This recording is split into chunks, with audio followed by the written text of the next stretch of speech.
can barely hear it. I hope people can. That was Eye of the Tiger. Thank you to DJ Cantor Fineblum. How's everyone doing this evening? All right, good. All right. So welcome to Halilah. This is our response to all the craziness that's I hope people can. That was Eye of the Tiger. Thank you to DJ Fineblum. How's everyone doing this evening? All right. Not me. Who's got All that? right, good. All right. So welcome to Halilah. This is our response to all. Josh, is that you? Can you hear the YouTube in the background? All right. Well, we're going to start anyways. We know that there are all sorts of Zoom complications, and we have plenty of people who can vouch for that. Raise your hand if you have made that mistake. Raise your hand if you've taken your Zoom into the bathroom. No? Okay. So yes. Okay. So welcome to Halilah. This is Temple of Aaron's talk show. It's sort of our response to what John Krasinski, who wouldn't come to our fundraiser, we had to have those other guys from the office, did earlier with Some Good News. So we have a whole cast and crew of great people here with us this evening. We're going to get to that in a moment. But I want to just tell a quick story, as rabbis do. When a little earlier, we had my anniversary in August, and my wife did not get me anything. So I kept saying and reminding her, it's customary to buy your husband a present for their anniversary. And she actually did great. She got me an amazing present, and she got me the 23andMe ancestry. Has anyone done that? Anyone checked their? You have. All right. So it was fascinating, and I was so excited, like absolutely stoked. Great present. You have to spit into this thing, it collects your saliva, you send it in, you get all these results, and you find out your entire history and longevity of your ancestry of you as an individual. So the results just came back. I was excited. I thought maybe there was some part of me that I didn't yet get to explore. And my results came back, and I am 99.9% Ashkenazic Jew, which means literally, I am the most Jewish person in the history of the world. You cannot get more Jewish than me. I have guilt in my veins. I got shpilkas in my pants, right? Everything that you would think about, I've got. Yeah, that's true, Bart. You don't even have to raise your eyebrows. It's true. I'm more Jewish than Streisand, more Jewish than Rogan. Spielberg now wants me as a consultant for all of his movies. I'm very, very excited about it. And it was a little weird because I really actually wanted to be a little bit Irish, because then I could tell my parents why I drank so much in college. Like it's just in me. I didn't really have much of a choice in the matter. But unfortunately, or fortunately, 99.9% Jewish. So when my mother nags me, it is comforting, right? That's what that means. When my father yells at me, I know, and tells me get a better education, I know where that's coming from. It's because it always has been a part of me. So Josh, how are you doing this evening? We are doing well. How are you, Rabbi? I'm good. Josh is here with us. We are a comedic duo. Some would say like Carson and McMahon, which dates me a little bit. I was alive for Johnny Carson. Josh, you were in your 20s for Johnny Carson, right? I was like in my 30s, but that's okay, Rabbi. We're good. And it's fun to sit in a room. I wish I was in a room with you, but at least we're sitting comfortably in a room and having a good conversation. Absolutely. About nothing, which is... We are separated. I would say we're more like Conan and Andy Richter because I'm tall and you're like Andy Richter. I think that's that. Apparently you're 0.1% Irish. Yeah, that could be where that 1% is. That would be awesome. And then I could tell that story. So today, every time we meet as Halilah, we're going to play some games or do some activity right out of Jimmy Fallon or Conan O'Brien playbook. So today we are going to do games of TikTok. How many of you know what TikTok is? Okay, like 3 people. That's good enough. Okay, so Rabbi Miller, I just saw your side chat. Please send that to Cantor Fineblum, who is going to send that to you. Okay, so we're going to play games of TikTok. So all of you are asked to bring a piece of paper. Do people have paper on them?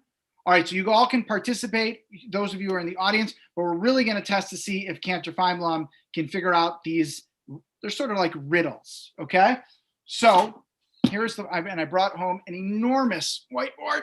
Okay, in 2 moves, you need to turn the 5 into a 4. In 2 moves, turn the 5 into the 4. And I'm going to give you just about 30 seconds to figure this out. Can you turn this 5 into a 4? All right, Josh, your answer. Do you know what I have to do? You get 2 moves. Turn the 5 into a 4. Natalie thinks she has it. All right, so lift up your papers if you think you have the answer. I can't see a thing. I can't see a thing. Remove the, yeah, there you go.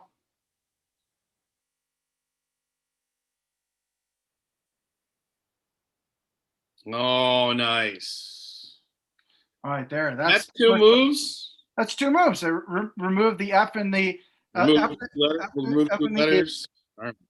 Okay, number 2. I got to write all of these down. Josh, you said you have a drink on you? Not yet. It's in my hand though. Okay, you need to grab your drink and turn it and move it upside down without spilling. Move it upside down without spilling? Upside down without spilling. With one hand or 2? You can't. One hand. Well, it's great because it's got a top on it already, so I can easily do it. Can't do that. That's cheating. Oh. No, I do not know how to do that. Anyone know?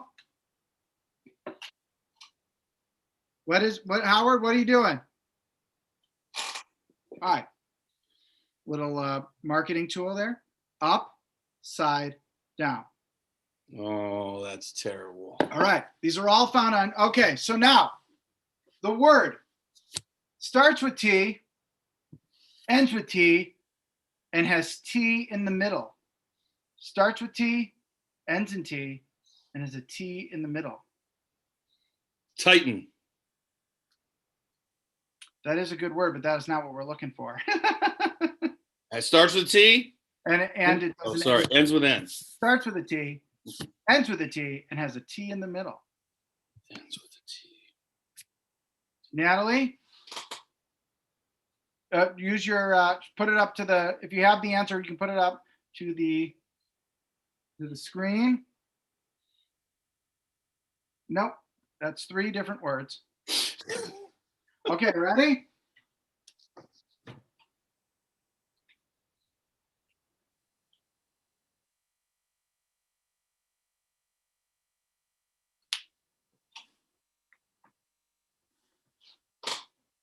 Teapot.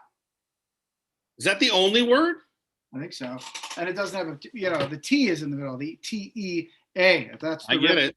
All right. So the last one is going to be for the group. And while the rabbi, the other rabbi and the cantor try to work on the thing that we're missing from this event. So the last one I'm going to put out for everyone to do. Okay. All the audience, while the other 2 work on figuring out that last riddle. Okay. Can you connect these 4 dots only using 3 lines?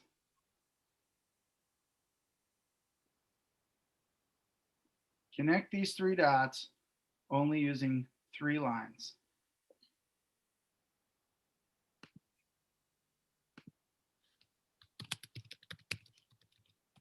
Sue, can you do it? Oh, you need. I don't have it. That's what. Oh, yeah, it's big.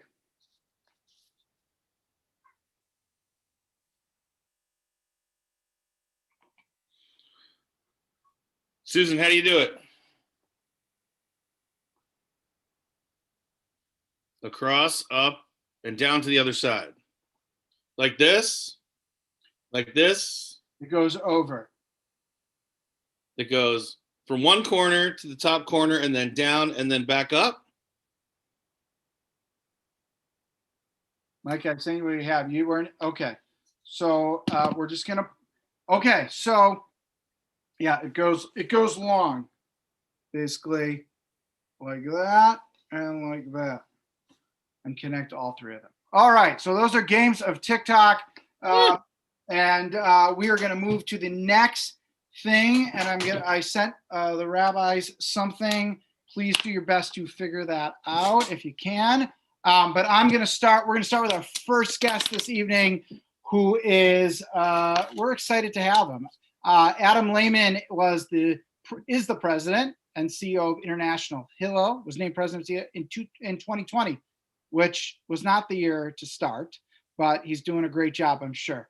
Adam was the COO of Hillel International, significantly grew its financial, programmatic, and operating support for Hillel's on 550 campuses across the 18 countries.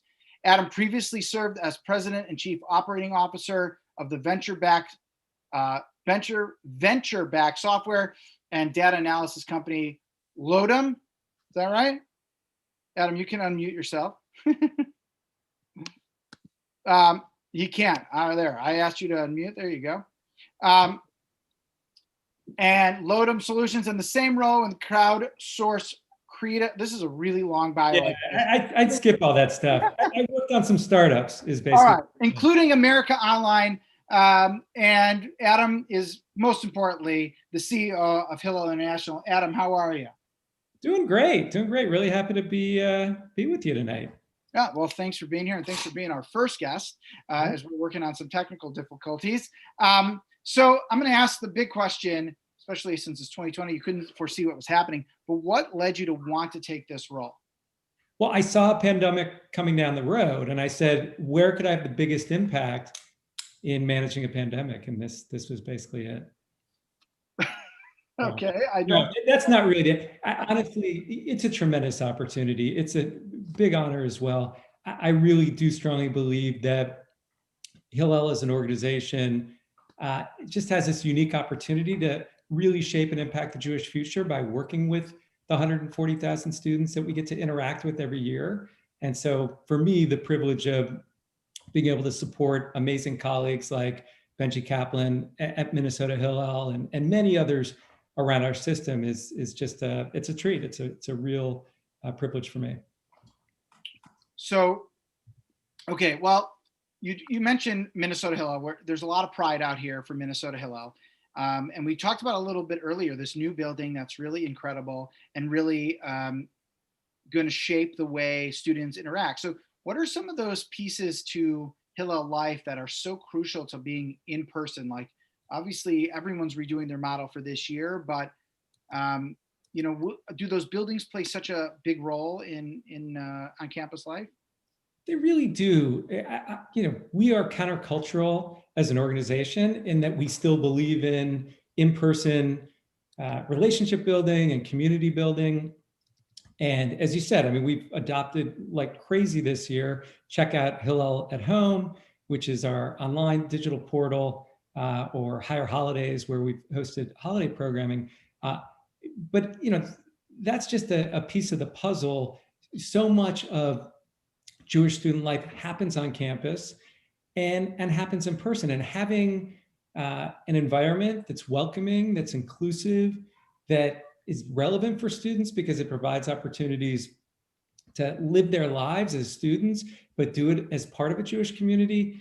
It just goes a long way. And I know, Rabbi Fine, from the synagogue world, we are in the user experience business. It's really about creating strong experiences for everyone who's part of the communities that we're creating. So the new building that's been created at Minnesota Hillel is clearly going to go a long way towards stimulating Jewish life on that campus and be a model for Hillel as a movement. So let's talk about the challenges ahead. So let's say we're going to get out of this, God willing, as soon as we can. But let's say realistically, Hillels are not sort of functioning till spring of fall of 21. Yeah. So what are those challenges? Are those challenges both for International Hillel, but also for, like, let's say a single campus that might face? Yeah, I think the challenges remain pretty consistent in our work. Number one, it's staying relevant. We try to really create amazingly meaningful and powerful experiences for students.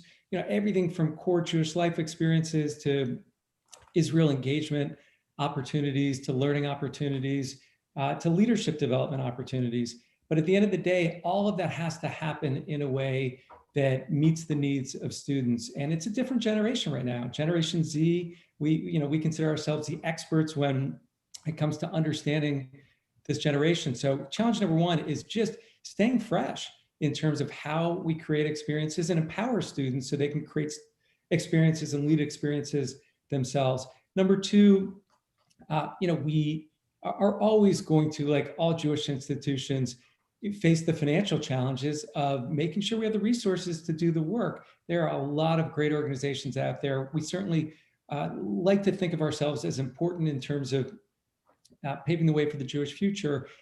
And that means we need financial support on every campus where we're operating. Minnesota Hillel has done a great job of building a strong board, yourself included, and finding partners in the community to support that work. But we know what it takes to actually deliver great experience. And one of the key things, even beyond the building, is talent. And having really great, charismatic, capable talent is just central to our work. And so, it's not a challenge in the sense that we know the way, and we have some great examples, including in your backyard, but we have to keep working to make sure we can recruit, train, and support talent across all the campuses where we're present.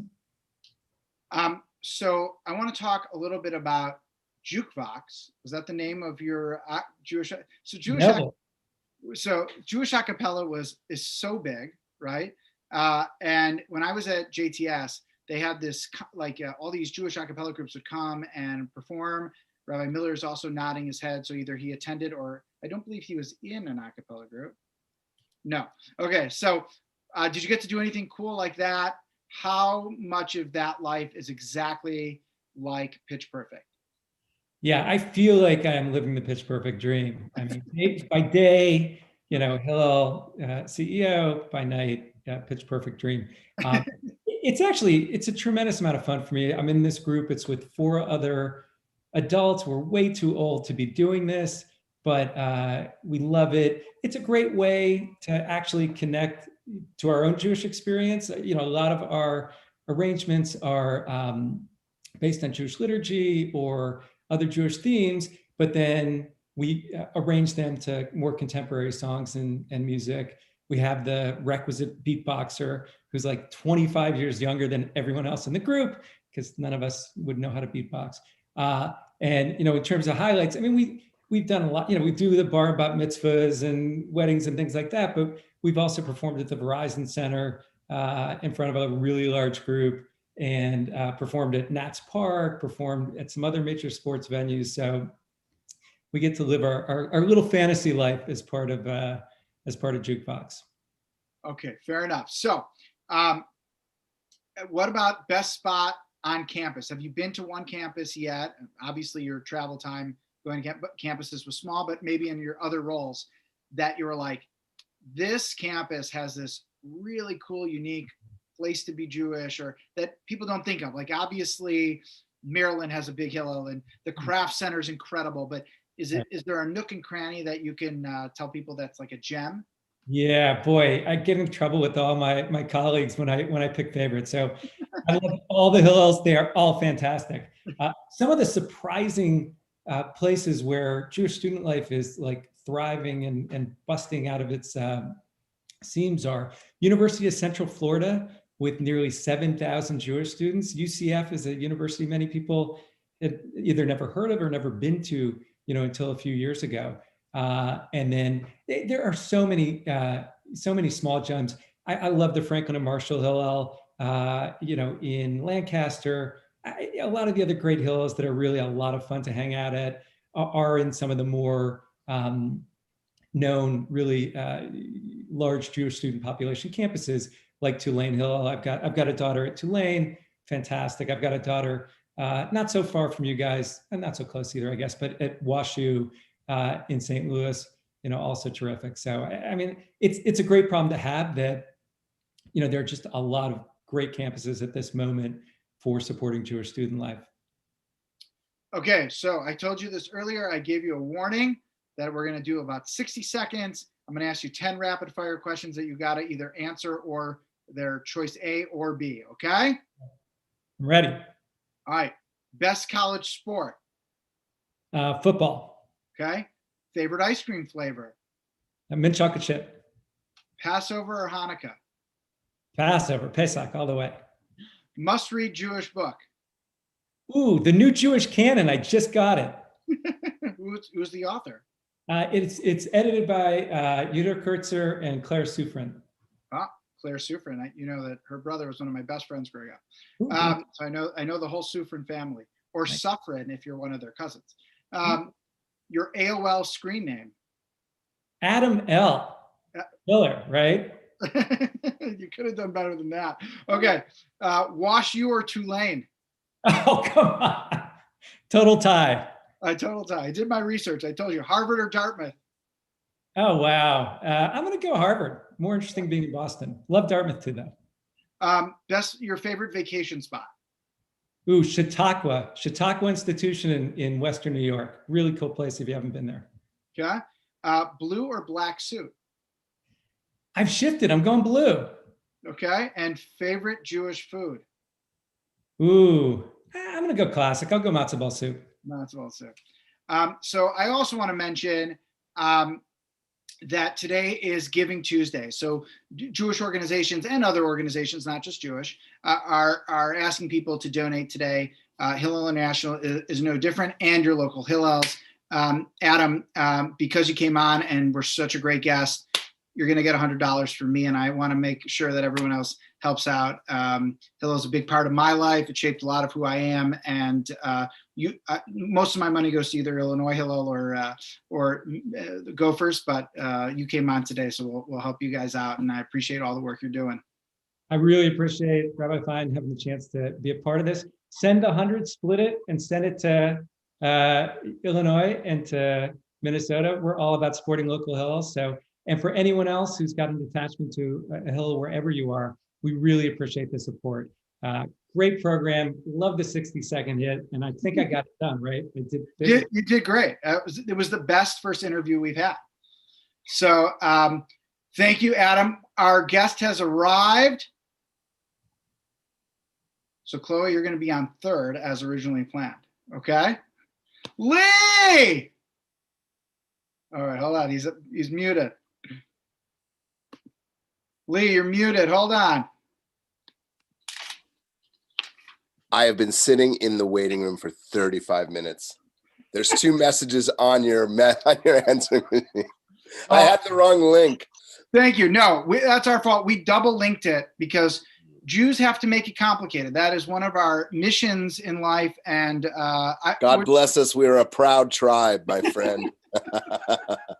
Your promo where you said Lee Traut. Let me do a proper introduction, though. Lee Arenberg is the star of Pirates of the Caribbean, an iconic role as Pinto, starred as Grumpy and Leroy in one of my all-time favorite shows, ABC's hit series Once Upon a Time, for 7 years, and is amongst 20 years of acting on stage and film and TV. Arenberg is most memorable roles in Star Trek and Arliss, and of course, Seinfeld. My best friend has been nagging. He's like, you got to throw in a Seinfeld question. Thank you so much for being here. How are you? I am great. Forgive me for being late, everyone, but it is it's God's way. I'm like it's like Passover. Open the door. I'm coming in. You know. Well, I want to thank Adam, who went on first. He was supposed to follow you, but today Adam did a great job filling in that role. I want to get straight into it. All right. I've done research about you. This is a big thing for me. Good luck. Well, I'll tell you what I will say about you, which is not true of a lot of people, is that you answer a lot of questions and you love it. You seem to really, either whether it's at a comic fest or someone just pulling up to you, which is very admirable. And so I will say this about that, Rabbi. My art form, the storyteller, your art form, quite honestly, we're in the same business. We're in the entertainment business. You know, we tell tales of different kinds, if you will, right? And but respecting the audience the way you respect your congregation. That's inherent, you know. That is thanks to my fans, I live at the beach, I like to say. But you give respect to get it. I'm a theater guy, is where I start. And you always learn in the theater that when you guys are in Minnesota, when it's snowing outside, the blizzard's happening, the show's on at the Guthrie. And in that 800-seat house, you know, they pack in 30 people. Trust me, those 30 people want to be there, and it's going to be a heck of a show. So I learned to give respect to get respect. Lee, have you performed at the Guthrie? No. But I have a lot, actually some friends, you know, I was just in Minneapolis. I was just at a con there right before the COVID hit. It's March 1st I was there. And buddy of mine is an actor, tons of great actors in that community. It's a great theatrical community. The Midwest of America has great theater towns, no doubt. Yeah, we had Rainn Wilson on earlier this year for a program, and he started really at the Guthrie.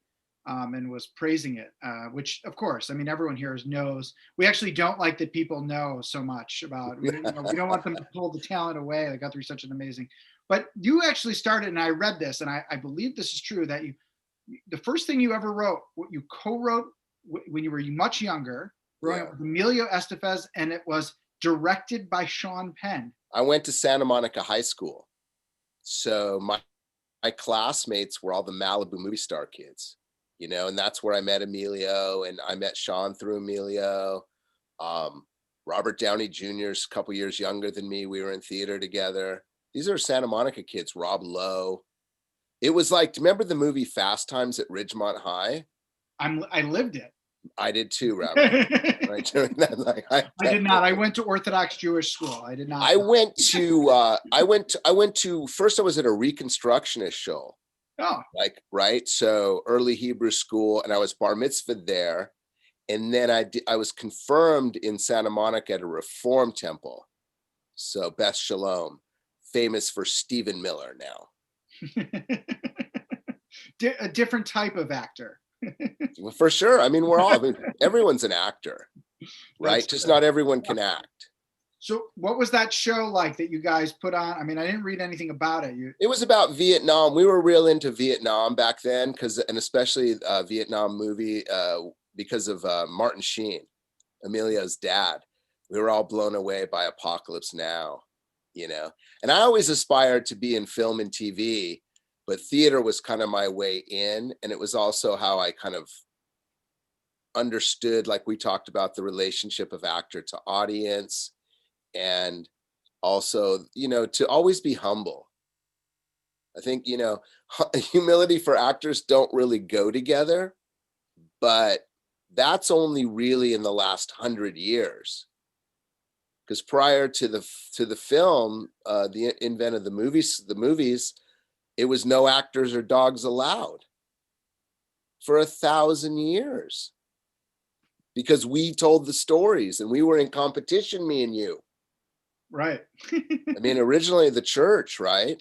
Not even the Jewish people. We had to hide to you know, have our rituals in a lot of parts, of course, in Europe after 1492, and yeah, and that's all tied in with, you know, the history of the stories, and that's where I come in. I'm very serious about that part of the. It's a craft for me, like building a home. Way more like building a home than some great art. The audience tells you it's great. They love Seinfeld.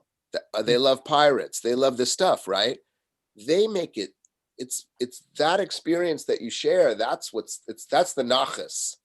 Right. Okay. You've been in over 30 films. What would you say people know you for specific roles, but what would you say you're most proud of? To my next one, you know, the next one I get, you know, it's hit or miss business, bro.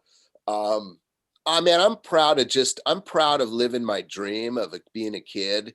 My family wasn't in the business. The easiest way to get in the business is nepotism, really. It's a really easy way in. And so even though I grew up in the shadow of Hollywood and in the in friendship of a lot of young brat packers, right? I might as well have been for St. Paul. It was a long way to get my shot. And so I'm real proud that I stuck with it. I had the faith, and I did the work.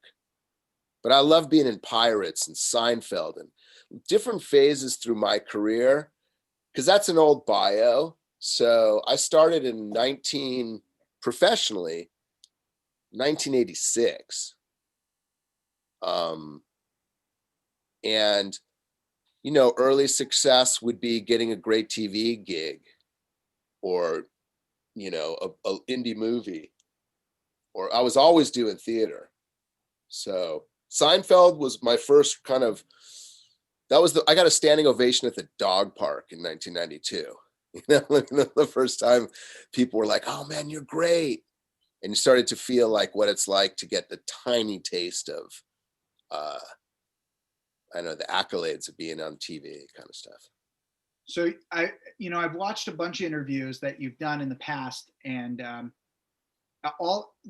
people are most curious, I think, about Pirates of the Caribbean, and every single time you start by, which is really a beautiful thing, but also interesting is that you always praise Johnny Depp. You like almost don't want to talk about any of the other. You go straight to him. You say that he was a genius, which he was. I mean, I don't think anyone saw Jack Sparrow and was like, that's great. That's not great acting, right? We didn't even know what he was doing. Yeah. So what is it that lent it to the success of being able to be around that performance, which is iconic? I mean, people dress up to look like him all over the world. Yes. I meet them all the time, you guys, and I'll be like, "You're only the third best in South Carolina, bro." There's a lot. And wow, it's just, it was one of those moments in life. I mean, the great lesson in that for me is I was so down in the dumps, when that one came along. It's the nature of the business, you get it, you take things personally. So I kind of needed a break, and they couldn't find Short, Bald, and Crazy in London. So they came to Hollywood, right? It's how it works. And no one bet on that movie. Disney had released a year before a movie called Country Bear Jamboree, based on those tales of the Brer Rabbit. And it bombed so heavily that when the reports came out the next go round that, oh man, there's going to be a Johnny Depp pirate movie, people were just like, holy, no way. And that was a miracle. Because before the audience, right? The studio was like, nah, Haunted Mansion with Murphy coming out the next month is what we're buying. We're making all our toys for. We're going to do our crossover marketing on that because Murphy is the one for sure. Haunted Mansion. And they left Pirates alone. We had Jerry Bruckheimer, one of the greatest impresario producers in the history of Hollywood. We had Gore Verbinski, our director, who he created the Budweiser frogs early on, and he came out of the commercial biz. So Budweiser was his creation. He directed a movie called The Ring, this horror film that opened right when we started filming, and it was #1 in America for a few weeks in a row, maybe 3. So October of 2002, and then suddenly, oh wow, he just brought in 100 million or 200. So the producers backed off and all those things. And then there's the famous story too about Johnny getting called on the carpet because they didn't understand what Jack Sparrow was all about. We paid 10 million for that. And he's like, he goes, I mean, the story goes, the executives were like to Johnny, they were like, well, we don't know if your character's straight or gay. And Johnny just deadpanned him and goes like, don't you know all my characters are gay, darling? Or something like that. Bruckheimer jumps in and goes, no, Johnny, you pull out a couple of gold teeth, compromise. That's what a producer does. So all those dominoes allowed the movie to be made. It was written by the guys that wrote Shrek and Aladdin. brilliant writers, Ted and Terry. So that's God's work in modern Hollywood. And so it's such an ensemble cast. I'm assuming you guys got along, and do you keep in touch with all those guys? Most of them, I mean, seriously, most of them I do. They're dear friends. You spend a couple years like jumping islands, and some of the filming was, it's arduous, in terms of, I mean, for a movie star life, there's a lot harder lives than that, but the makeup, the long days, chasing darkness or chasing light, taking a speedboat to work, boat to boat transfers in the middle of the ocean, really exciting stuff. And then be funny. Right. That's the challenge. This is the thing. They pay me as an actor for the waiting. The acting part I do for free. And then it's just how much is your waiting worth? How much is your time, right? So that movie changed my life. And I'm forever grateful. And we were led by Johnny's performance that got him an Oscar nomination for a comedic performance, which has only happened a few times in the history of the Oscars. Yeah, absolutely. So let's switch gear to one of my favorite shows of all time, to Once Upon a Time. Right. And I want to talk about the pilot, because you've spoken about it, and I agree with you wholeheartedly. One of the best pilots of any show ever. When you got that script, and I don't know if they came after you or if you read for it, how did that come about? And what was it like being on that first day, knowing that at very least this pilot is getting picked up? Because it was so, I mean, there's been a few shows like that. Didn't know that. You didn't know that? Oh. I mean, looking back in, hindsight, we were really kind of like, we didn't know each other. We were filming in Vancouver, and the pilot all kind of came together for me at the last minute. So I got the gig and was on a plane like the next day. I'm not even sure I read the whole thing. I mean, I read my stuff. I like to work, I'm not so judgmental about it, because something like that's a great, you landing a pilot, I was a recurring character. I didn't know. I mean, again, I didn't realize, obviously I knew Grumpy, but I didn't know how they were going to write it. So it's a great, that was magic too, though. They spent 17 million bones, I think, for that hour of TV, which is a lot for the network. It's gone up. I mean, that was 7-8 years ago, but Vancouver's just stunningly beautiful. That's why it's also, got a great film community. But for a fairy tale show, and then it was also set in Maine, so this little fishing village there that's so quaint that kind of became our home. I think there's something about people overuse the expression about getting blessed as a person, but I ask the universe, I set my intention to be successful, so when it happens, it's part of the plan, Well, one of the best parts about Once Upon a Time is when all these new characters show up, whether it's a reveal, or I remember when they pan out both Elsa's tease and the Wicked Witch. I mean, I remember that. I'm like, oh, I'm so excited for the next episode, right? So I heard you once talk about on an interview that you would think it would be really cool to have some of the Star Wars universe. Were there ever any characters that we didn't see that were maybe going to make it? Like, did they ever really think about maybe going into the Marvel universe or going into the X-Men? You know what? I think unfortunately, we just started losing viewership. If we had stayed like top, I think when we did the Frozen one, people were afraid that was like shark jumpy, not like fans, right? Yeah. I thought it was brilliant. And then the next logical step would have been Darth Vader, would have been Captain Jack, right? Yeah. Disney characters, they cross over. And that both Once Upon a Time and Pirates had this one thing in common, both kind of Disney and ABC kind of products, right? But both written from a perspective that says to the audience of Disney, these are your stories. 5 or 6 images of the ride from the park in the movie, the first one, saying, this is your Pirates of the Caribbean, but come with us if you will, right? And the same thing with Once.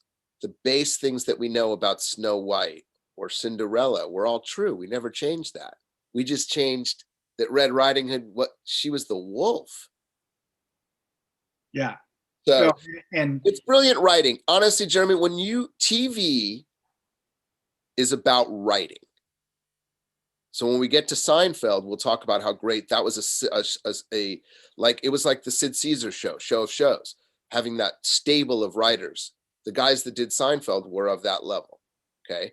The guys that wrote Once were guys that wrote Lost. They're brilliant guys. And that's the deal for TV. You need 23 great scripts. Movies need one guy, a visionary, a director that's like a general, little marshal it, like Moshe Dayan across the Sinai Desert.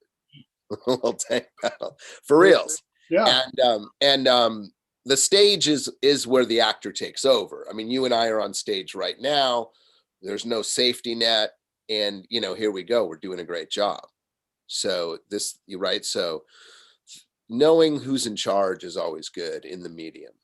So let's continue on Seinfeld. You played Mike Moffat, a role that I'm going to call iconic because of all these sort of like one-off episodes. You show up twice in the show. Yeah. In one of my favorite episodes, the parking space, where you're fighting with George, who, by the way, so we do an annual fundraiser every year, and our first one that kicked it off was Jason Alexander. So he played at the synagogue. It was incredible. What a mensch. Uber. He's an Uber mensch, dude. I always say he was the nicest guy of all of them. They were all real nice, but he's still my friend. He's the kind of guy. My wife's an artist. His wife's an artist. We'd see each other at art openings and stuff. And he's a giant star. I'm a character actor. He'd be like, Lee. I'm like, oh, bro, you make me feel good. I'm walking my dog down the street. He's driving by. He pulls over. Yeah, no, he was amazing. So how did you land that role, especially with second season? You sort of like Seinfeld has this crazy story where they like weren't so in The Office also. They always were uncertain. These iconic shows were always uncertain whether they were going to continue. How did you end with that? That was my best audition. That was maybe that one in Pirates, probably my best auditions of my life. It's the first Seinfeld. And I didn't actually have to do anything. I walk into the room. I had done this other show called Tales from the Crypt, if you remember that one. Mm-hmm. And I started an episode of Tales from the Crypt. And that was a couple years prior. So I'm ready to do my scene about the park. And hey, you're in my spot. I go in front ways. What are you doing, right? But I walk in and Larry Charles, legendary writer, creator, Mad About You, tons of stuff. Larry, like long hair, Larry. Before I can get a word out, he goes, oh my God, this guy. That was a young actor. And so in the room was Larry David and Jerry and I don't know, forget who else was in there. Andy Ackerman, a lot of the legendary guys, directors and producers, Seinfeld. Larry Charles goes on for 15 minutes about my episode. I don't even say a word. He tells everyone how funny I was, killing Katie Seagal, stuffing her, this Iggy Pop. He set me up so good. And then the great writing of Seinfeld, I think my first line was like, hey, I was in. Because on sitcoms, the job is to get a laugh every time there's a laugh. It's not like you're playing for the Twins, 300 doesn't cut it in comedy. You got to bat 1,000. That's the job. There's no, you got to get a laugh. Like that's, and Jerry, the Twins. Jerry, it's like, I swear to God, Seinfeld was like Hebrew school though. Seinfeld's a lot like being on Seinfeld was like being in Hebrew school for me. Because everyone was Jewish? Yeah. Exactly. And the humor. Yeah. And the humor, maybe a little more East Coast with Jerry, because like Long Island, but I got cousins from the island, And just the humor the universal humor. There's only few shows that don't date themselves. You watch an episode of MASH, legendary show, it's dated. Yeah. But Seinfeld's still funny. The Honeymooners is still funny. That's 60 years old. And by the way, I totally agree with you. My father loves MASH, never got into it, but there are comedies like The Pink Panther, love it. I just think I think Peter Sellers is timeless. I think some of those guys are timeless. MASH was a must watch for me growing up, and it was the greatest show of that 70s into the, I remember where I was the last show and all that. But Seinfeld for me is a step above, and I'll tell you why. They write generously. They let the guest star be funny. They let me be funny. I'm a real funny guy, but I'm not always there and allowed to like riff and rip it and go for a home run. I'm there as a character actor, you got to wait to get the ball. Right. You got to wait for the camera to be on you. That's the thing you got to remember about film and TV. If the camera don't see it, it ain't making the show. So save your energy till that camera's on you. And understanding what's happening. The sitcom world is 3 cameras. So it's almost like doing a play. And with an audience, and you got to count, you got to wait for the laughs. Jerry was a stickler for wait, don't step on a laugh. So yeah, he taught me how to ride a good laugh of a studio audience, because I got belly laughs. I made them crack up. You watch that parking spot, and it went way late into the night. In fact, the light changed, and it seems like we're out there for 12 hours because we were in the outside part. And in that part when I turned to Kramer and I'll tell Jerry he's a phony. He goes, use it in a sentence. Oh, like Michael Jordan, he's so phony. And then Jerry doesn't buy it. So I turned to Kramer. Why'd you tell him? I just Kramer doesn't want to be whooped, and they couldn't stop laughing. They kept breaking. We did it 50 times. Well, they had like $500 between Elaine, Mike Richards, or Jerry, or any of 3 of us. It was like, if you laughed, it was 500 bones. It's starting to cost the crew a bunch of money in overtime. But them letting that happen. Yeah. That's the thing. Seems like Larry David's the master at that, of writing in the jokes, but also allowing for the comedy people like Jeff Garlin on Curb and those kinds of people to be. So I want to talk about one other passion of yours, which is Raiders. Oh my God, yeah. So you're a big Raiders fan. I'm assuming because they were in California. Have you stayed with them, that they moved to Vegas? And what does that do to you? The weird thing is I kind of took them on in LA in the late 70s when I was in college. And then I also wanted to seem like a tough guy. So when when it was when they were at the Coliseum and everyone was scared to go down there, I was like, that's for me. I didn't know I was a pirate already. Right, exactly. They had a lot of swagger with Marcus Allen in those days, and a great squad, and that's what I loved. And then I just stayed loyal. And there's something about being a fan of a team when they suck. That's being a fan. You're talking Vikings fans here. They know about that, right? But you know what? I'm telling you something. That comeback the other day, I'm a big sports guy. That was huge. That team should have folded it when they 2 plays back to back for scooping scores they didn't give up.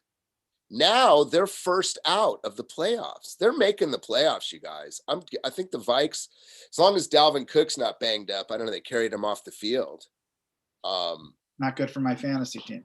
No. My fantasy team, I had Saquon, and oh God. So one of them's is in good shape. The other one not. But yeah, it's been a tough year being a Raiders fan. That the loss Sunday is season killer. Yeah. For us. I thought they had turned around. I mean, they're the only team that's played the Chiefs well. Mm-hmm. Winning 1 and almost winning 2. But we were designed to beat the Chiefs.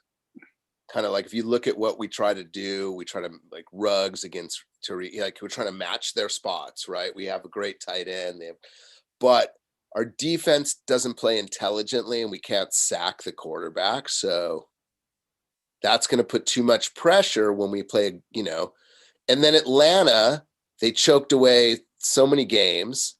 They got Arthur Blank, who owns Home Depot. He'll fire the coach if they don't, he's he's a real, I don't know. Football's so gladiatorial for me. It's very Ben-Hur. Love it. It's theatrical, all sports. When the lights come down, I get excited, man. Boxing. My favorite theater guy was Bertolt Brecht, the legendary German playwright.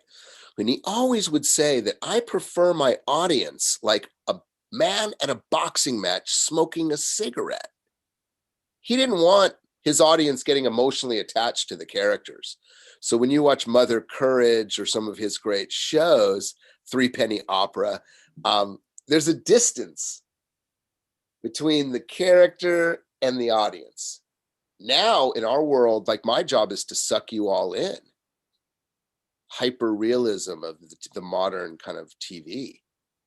So it's very interesting. I mean, I think you probably noticed a big change in what the stuff is in the last 5-10 years, especially last 5.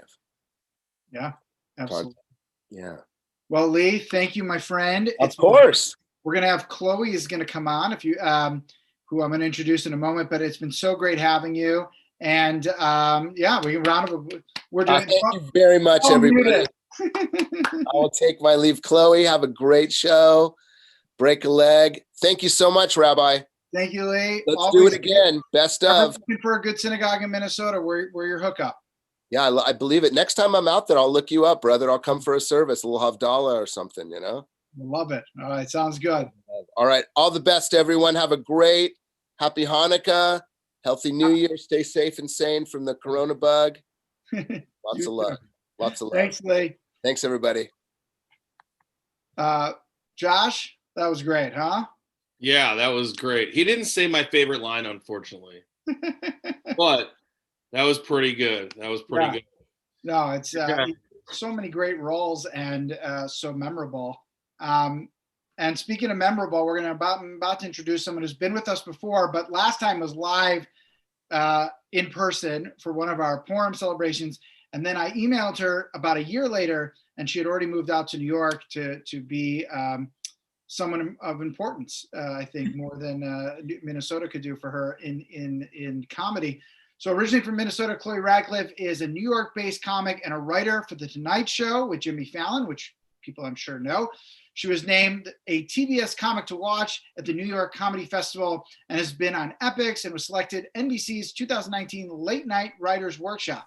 In 2018, Chloe was listed as one of Thrill's 50 best undiscovered comics.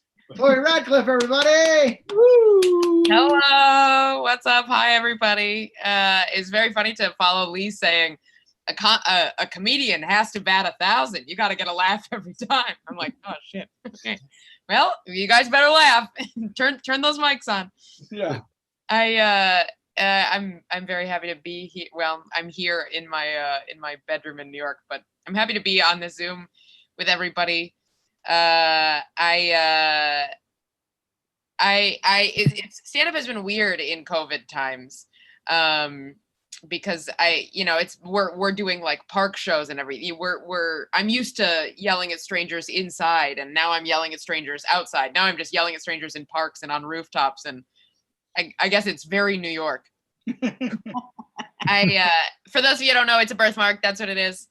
And I get weird reactions to my birthmark all the time. I'm used to it. And I'm talking like weird. Like I've had people ask if it's dirt, marker, tattoo, face paint. I've had a woman compliment my fur tattoo. I've had a kid ask if I'm turning into a werewolf. I've had every possible reaction. But now it's a pandemic. And so I wear a mask, and the mask sits right here and covers my birthmark. So now I'm just walking around as one of you. I hate it. You normal people, you don't realize how much attention you are missing out on. I need attention. I am telling jokes over Zoom for attention. I'm sitting in my bedroom talking at my computer for attention. I need it very badly. I used to complain about all the weird cat calls that I would get. And now I miss the attention so much that I'm like pulling my mask down when I walk by somebody on the street. Like, yeah, you think it's weird, huh? I'm a freak. You know, you want to say it. Come back here. Talk to me. Touch me. I don't care. And then the cat caller walks away and is like, God, I wish I could just walk down the street in New York and not have a crazy person yell at me. I've noticed that in mask hangs, in when like people are hanging out in a backyard or on a rooftop or wherever, for the first 15 minutes, everybody is hyper vigilant about wearing the mask, right? Everybody's like, look, we're not the bad guys. We're wearing them. We voted for Biden and down ballot Dems. Liberal. And then after like 15 minutes, it's like a timer goes off and everybody looks around and is like, well, if we're not sick by now. And every single person takes off their mask in unison. And it's like, it always has a feeling to me of somebody being like, darling, things like that don't happen to people like us. And it's like, no, they happen to people like us. They happen to me. My boyfriend and I both got COVID back in March. This was when New York was really bad. And he got really, really sick, the sickest I've ever seen a person. And I lost my sense of taste and smell, and that's it. And so I'm like nursing him through this. I've never seen a person in such discomfort. He was like, you know, it was awful.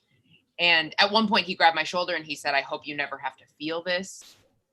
And I was like, baby, I can't taste my Cheetos. I'm suffering too. You don't understand. But I had my first masked hang recently where I didn't know a lot of the people. Usually I'm just hanging out with a couple close friends, but this was a birthday party. And so there were about 10 people there and I knew a couple of the people, but there were like 8 new people who I was meeting. We were outside, we were in a park. I was meeting these 8 new people. And so for the first 15 minutes, everybody's wearing their mask and I'm meeting these 8 new people with my mask on. They don't know I have a birthmark, right? So they're just left to, I meet new people all the time, right? I'm sure you can tell I'm very popular, but so I'm used to it, right? I don't care. You can say whatever you want, stare. It doesn't matter to me. I don't begrudge people staring at my birthmark. I stare at weird things. The other day, I openly pointed at a man who's just really tall. I don't care, right? But I was meeting these people and they don't know that I have a birthmark. And so they're just left to think, wow, she's gorgeous and flawless and magnetic and humble. And I don't know what they're thinking, but I assume it's that. And so I meet all these people and sure enough, then the 15-minute timer goes off. And then everybody takes their mask off and I want to take my mask off too. And so I take my mask off and I have to be like, surprise. And it was very much the feeling of, I'm watching people react to this, right? It kind of had the same feeling of like when you see a man take off his hat and you're like, that hairline is not where I thought it was going to be.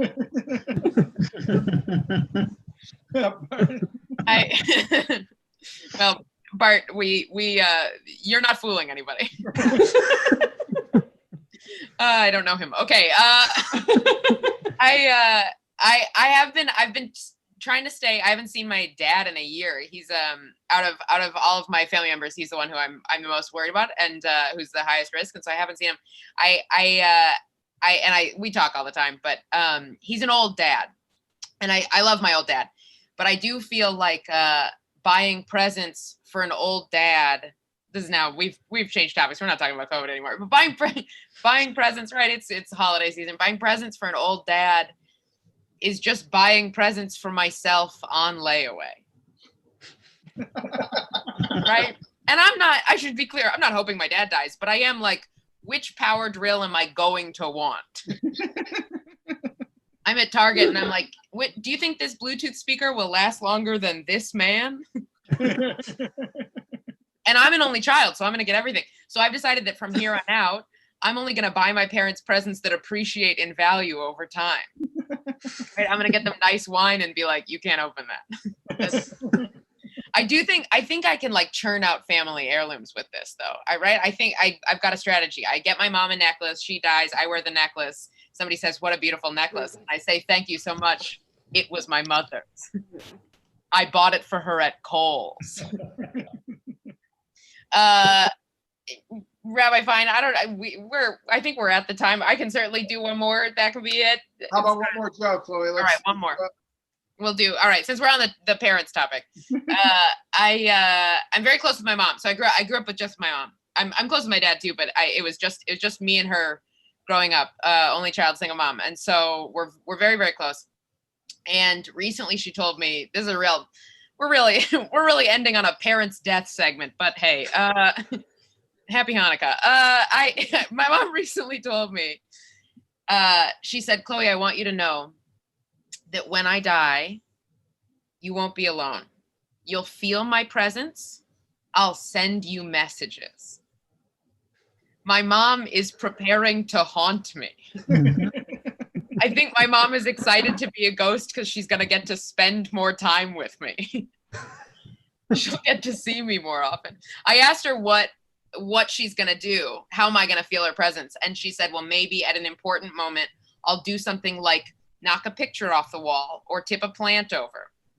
And that's unacceptable. That's normal ghost shit. I can't have normal ghosts. I'm going to accidentally exorcise my mom's ghost without realizing. That's not okay. I need my mom to do mom ghost stuff, right? I want to walk out of the shower and see written in the fog, don't microwave plastic. That's when I will know. I want to go to my mom's gravestone and see the headstone letters rearrange themselves to say, are you using 2 forms of protection? I don't know if it's my mom. All right, that's going to do it for me. Thank you so much, everybody. Thank you, Chloe. So it has been such a fun night. I want to thank Cantor, Josh Fineblum.